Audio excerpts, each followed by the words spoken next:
नमस्कार। आज के इस खास विश्लेषण में हम इतिहास के एक ऐसे पन्ने को पलटेंगे जो ज्ञान और विनाश दोनों की सबसे बड़ी कहानी बयां करता है। आइए एक पल के लिए जरा कल्पना करते हैं।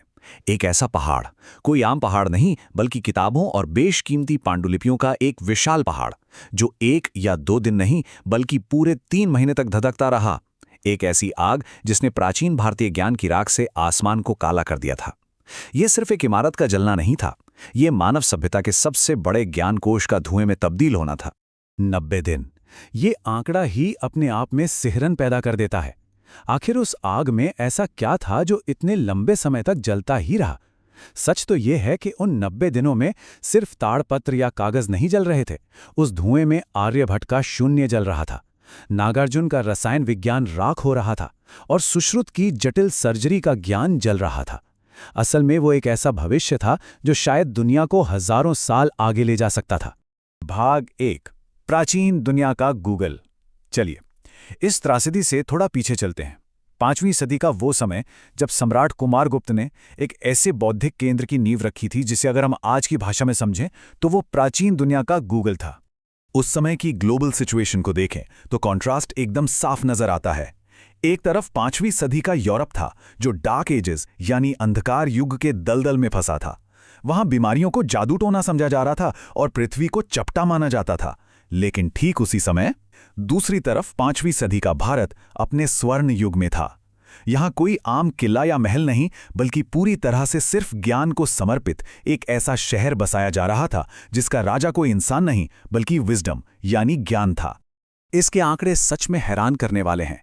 10 किलोमीटर में फैला हुआ एक विशाल रेजिडेंशियल कैंपस, 10,000 छात्र और 2,000 शिक्षक।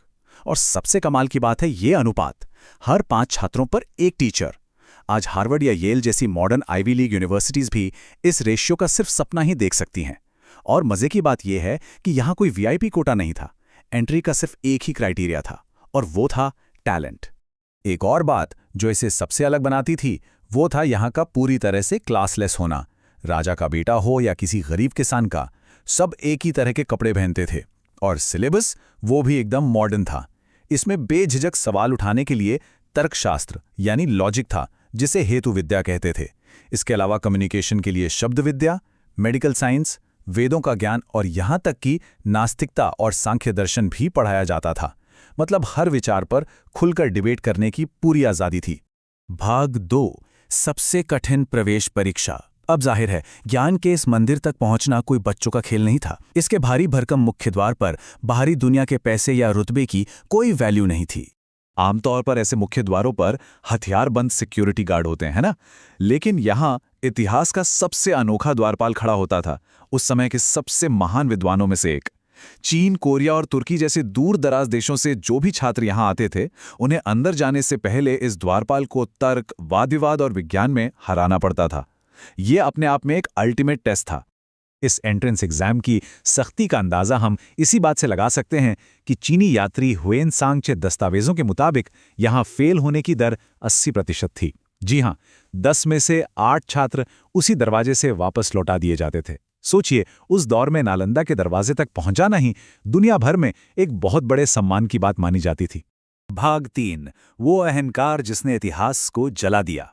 कहानी के इस मोड़ पर आकर ये सारा ज्ञान एक बहुत बड़े ईगो क्लैश का शिकार हो गया। नालंदा का दिल था उसका पुस्तकालय, जिसे धर्मगंज कहते थे।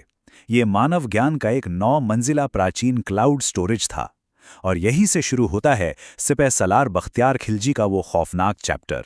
ऐतिहासिक रिकॉर्ड्स बताते हैं कि साल 1193 के आसपास बख्तियार खिलजी एक ऐसी बीमारी का शिकार हुआ जिसने उसे बिस्तर पर लाचार कर दिया। जब उसके अपने शाही हकीम हार मान गए, तब नालंदा के आयुर्वेद प्रमुख आचार्य राहुल श्रीभद्र को बुलाया गया। लेकिन यहां खिलजी का अहंकार आड़े आ गया। उसने एक असंभव सी शर्त रख दी कि वो किसी काफिर वैद्य की दी हुई कोई भी दवा या काढ़ा नहीं पिएगा। उसका अल्टीमेटम साफ था, बिना कोई दवा खिलाए मुझे ठीक करो, वरना जान से मार दिए जाओगे। अब देखिए, आचार्य ने यहाँ क्या गजब की साइकोलॉजिकल और मेडिकल ट्रिक लगाई। उन्होंने एक कुरान ली और उसके पन्नों के कोनों पर एक बिल्कुल अदृश्य और बेस्वाद औषधि का लेप लगा दिया। खिलजी को बस वो किताब पढ़ने को कहा गया। अब होता क्या था, जब भी खिलजी पन्ने पलटने के लिए अपनी उंगली को जीभ से लगाता तो दवा की सूक्ष्म मात्रा उसके शरीर में चली जाती। बिना कोई दवा खाए, बिल्कुल अनजाने में ही सही, वो पूरी तरह से ठीक हो गया। कायदे से तो इस चमत्कार के बाद उसे शुक्रिया अदा करना चाहिए था, लेकिन हुआ इसका बिल्कुल उल्टा। इस इलाज से उसके अंदर एक गहरी जलन पैदा हो गई। ऐतिहासिक स्रोतों के मुताबिक खिलजी को ये बात बर्दाश्त ही नहीं हुई कि एक भारतीय शिक्षक का ज्ञान उसके अपने हकीमों से ज़्यादा सुपीरियर कैसे हो सकता है। उसे लगा कि ये ज्ञान उसके वर्चस्व और उसकी सत्ता के लिए एक बहुत बड़ा खतरा है। बस यहीं से विनाश की पटकथा लिख दी गई। भाग 4। वो रात जब तारे टूट पड़े। और फिर वो दुर्भाग्यपूर्ण समय आया जब नालंदा के शांत, ध्यानमग्न विद्वानों को एक भीषण हमले का सामना करना पड़ा। इतिहासकार उस दिन का जो वर्णन करते हैं वो बहुत ही दुखद है। खिलजी की विशाल सेना नालंदा परिसर में घुस गई। वहां सामने कोई सैनिक नहीं थे, सिर्फ निहत्थे छात्र और भिक्षु थे।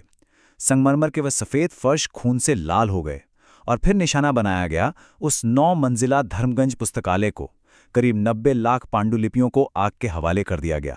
जो चंद भिक्षुक किसी तरह बच गए थे, वे बस अपने कपड़ों में कुछ अधजली किताबें छुपाकर जान बचाने के लिए तिब्बत और नेपाल की ओर भाग निकले। भाग 5। राख को खोदना। इस भीषण त्रासदी के बाद 600 सालों तक वहां सिर्फ एक खामोशी छाई रही। नालंदा सिर्फ एक टीला बनकर रह गया, जिसे आसपास के लोग भूतों का डेरा मानकर उससे डरने लगे थे। ये वो दौर था जब यूरोप अपने रेनेसां यानी पुनर्जागरण से गुजर रहा था और भारत की ये अनमोल धरोहर अपनी ही राख के नीचे अपनी पहचान खो चुकी थी। फिर 19वीं सदी में एंट्री होती है एक अंग्रेज पुरातत्वविद अलेक्जेंडर कनिंघम की। प्राचीन चीनी यात्रियों के वृत्तांतों को पढ़ते हुए वे बिहार के उस टीले तक जा पहुंचे।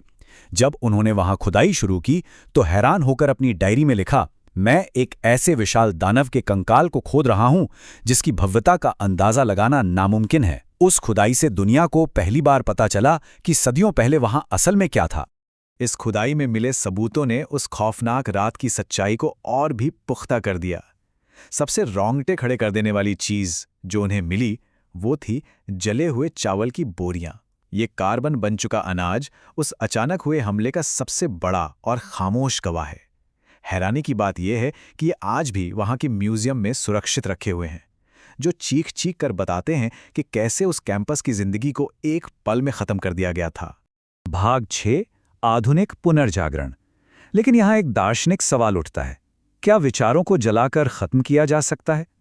अब हम 21वीं सदी की ओर चलते हैं, जहां यह समझ में आता है कि ज्ञान किसी फीनिक्स पक्षी की तरह होता है। उसे जितनी बार जलाएंगे वो अपनी ही राख से उतनी ही ताकतवर होकर उठेगा। साल 2006 में भारत के पूर्व राष्ट्रपति डॉक्टर APJ अब्दुल कलाम ने नालंदा को फिर से जीवित करने का एक शानदार विजन दुनिया के सामने रखा। उन्होंने इसे एक सिविलाइजेशनल रिस्पॉन्सिबिलिटी यानी हमारी सभ्यता की जिम्मेदारी बताया, और उनका यह सपना सच भी हुआ। 2014 में राजगीर में एक नया अत्याधुनिक नेट जीरो तकनीक वाला कैंपस खोला गया। इसे जापान और सिंगापुर जैसे उन देशों का पूरा सपोर्ट मिला जिनके पूर्वज कभी वहां ज्ञान की तलाश में आते थे। अगर हम प्राचीन राग की तुलना आज की मॉडर्न दुनिया से करें तो एक बहुत गहरा कनेक्शन नजर आता है। देखिए, किताबें जरूर जली थीं, लेकिन क्या आर्यभट्ट का शून्य उस आग में जल पाया? बिल्कुल नहीं। वही शून्य सदियों का सफर तय करके आज के आधुनिक कंप्यूटरों की बाइनरी भाषा बन गया है। आज हमारी और आपकी जेब में जो स्मार्टफोन है वो उसी जीरो पर चलता है जिसे प्राचीन नालंदा के आचार्यों ने खोजा था। भौतिक चीजें जल सकती हैं, लेकिन विचार हमेशा जिंदा रहते हैं। और अंत में नालंदा के वो खामोश खंडहर आज भी हमारे सामने एक बहुत बड़ा सवाल छोड़ जाते हैं। जब हम आज की दुनिया में बढ़ती असहिष्णुता को देखते हैं तो हमें ये याद रखना चाहिए कि सभ्यताएं बहुत नाजुक होती हैं। उन्हें बनने में सदियां लग जाती हैं, लेकिन मिटाने के लिए सिर्फ एक माचिस की तीली ही काफी होती है। तो सोचिएगा जरूर, क्या सच्चे विचारों को वास्तव में नष्ट किया जा सकता है, या फिर वो बस एक बीज की तरह मिट्टी में खामोश सोए रहते हैं ताकि सही मौसम आने पर फिर से खिल सकें? इसी विचार के साथ हमारा आज का ये विश्लेषण यहीं समाप्त होता है। इस यात्रा में साथ बने रहने के लिए बहुत बहुत धन्यवाद।